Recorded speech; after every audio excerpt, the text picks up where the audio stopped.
Hey everybody, Dr. LeGrand here, and today we are going to be talking about how to manage ADHD without ADHD medications.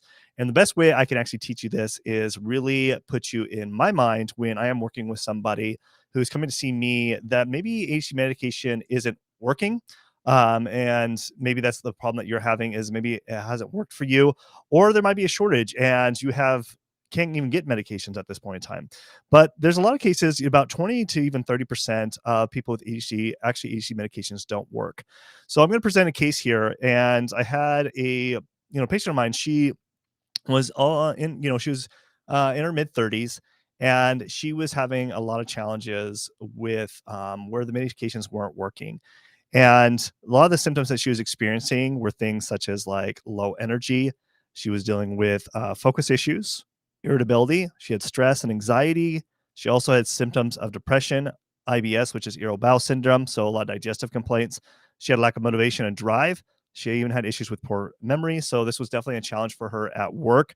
She was actually worried that she was going to lose her job because she wasn't really keeping up to all the demands that she had at her work. She also was dealing with painful cycles, so painful periods that were causing a lot of different mood changes during those cycles. And lastly, she found that her ADHD medications just made things more worse. And so she was trying to look for a different way of doing it. And that's what she sought after me. So what I do when someone comes in to me and presenting all these different symptoms, they're very common with people with ADHD, especially adults with ADHD. It isn't just like, okay, here, just take these supplements or these do this diet and that's it. It to make it like really work for you to really manage your ADHD. It's really important to look at some investigation, like see what's going on. So with all these different symptoms, the first thing that I wanted to do is definitely look at hormones to see, okay, what's really going on here? Why are you having low energy? Why are you having mood swings? And why are you feeling irritable all the time and having the focus issue? So first thing that I wanted to test for was definitely testing her cortisol. And you could see here she had low cortisol levels first thing in the morning and even lower in the afternoon. And she even said that she was having that mid-afternoon crash at work where she just didn't feel like she had any drive or motivation to even finish up the rest of the day. And so this explains a lot when we do see that there's even a bigger dip in the mid-afternoon. And the other thing I did is I wanted to test her hormones because she was having painful cycles, painful periods and stuff like that. So I want to see if there's any balances there. Surprisingly, though, her progesterone, her estrogen levels were all fine. Her testosterone levels were all fine. So I'm like, okay, no issues there. But the interesting to look at is looking at DHEA. So DHEA is an actual precursor that actually makes estradiol as well as makes, things like testosterone. So these can be early signs when we see DHEA is low, something that we need definitely address. Especially, she was in her mid 30s, so still not at a point where it should be plummeting too much before menopause.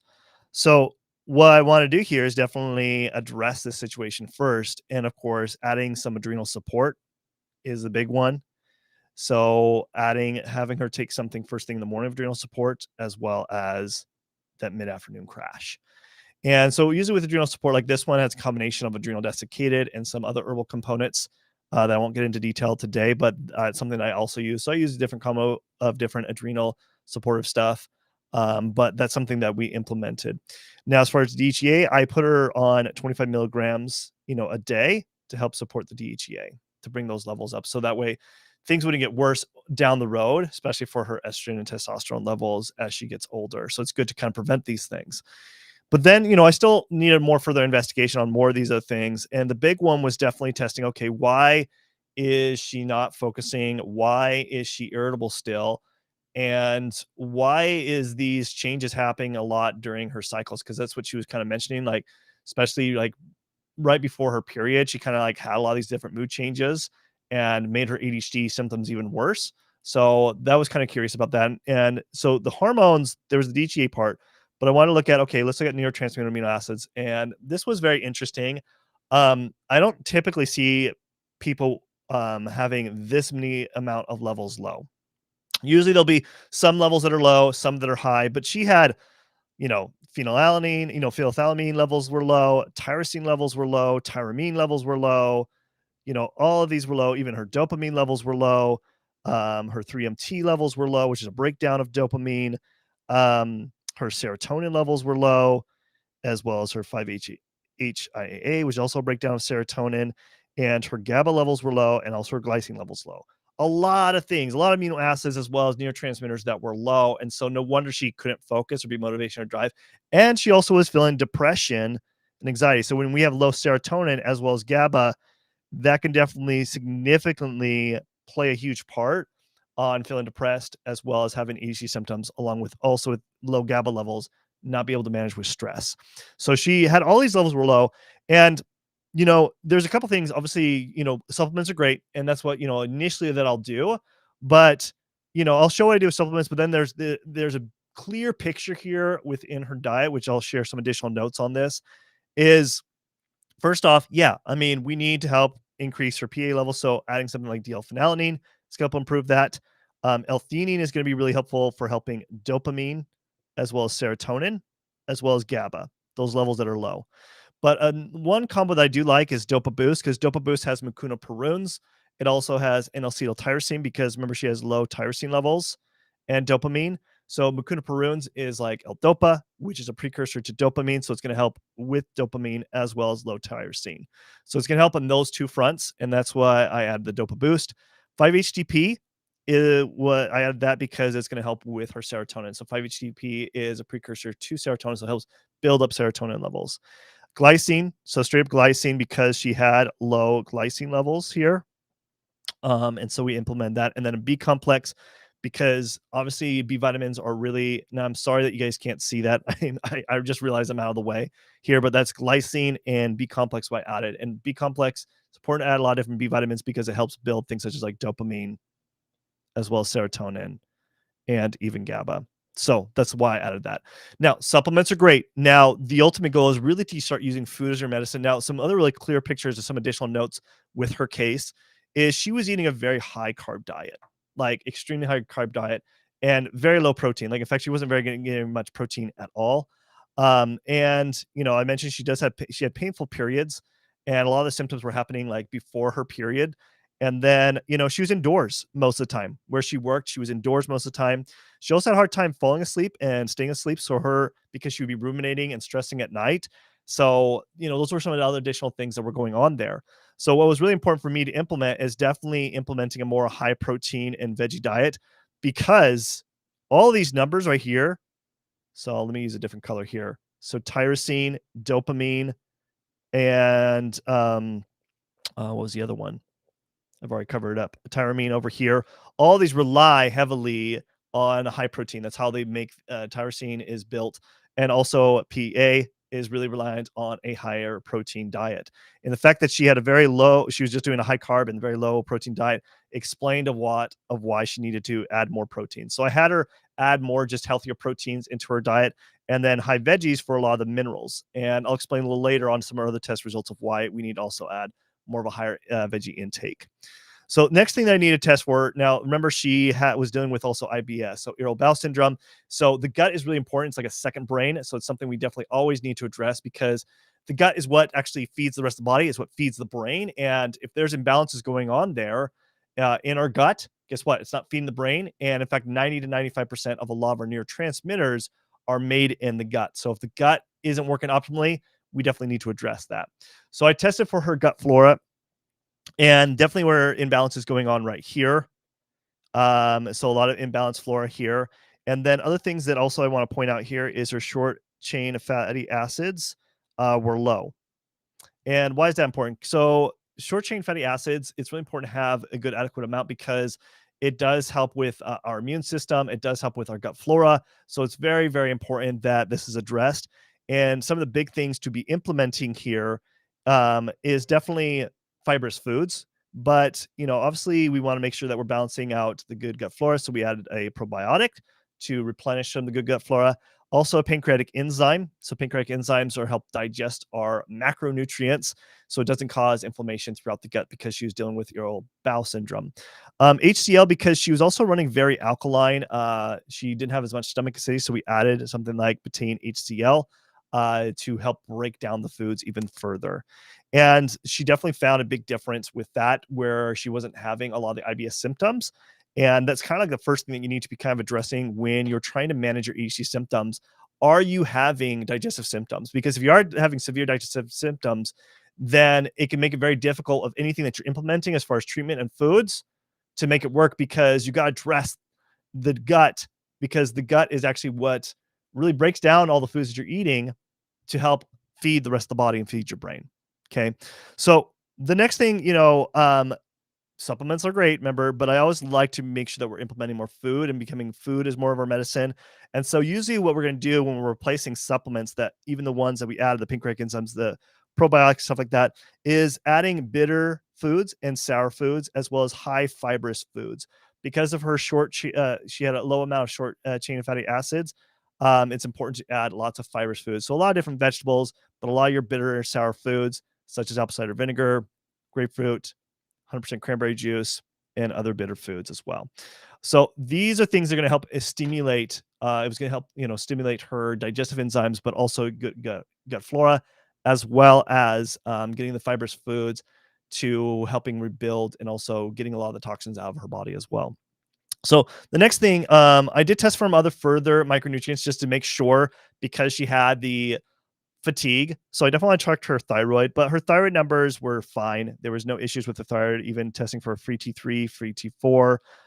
So no issues there. I did want to test because she had the heavy, painful periods. Wanted to see if there was an issue with iron and ferritin, but all those levels were fine. So no issues there. Even tested for, B vitamins, B12 and folate, and those levels were fine. But I did also test for her vitamin D. Because she was indoors a lot, I figured, okay, maybe there's an issue going on here that we should be looking at and addressing. And sure enough, her vitamin D levels were low.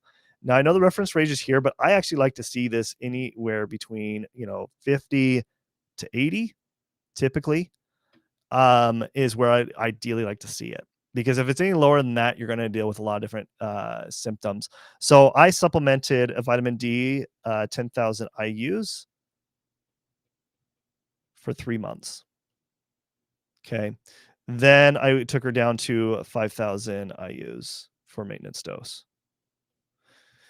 And just implementing all the things that I just mentioned here really did make a huge night and day difference for her.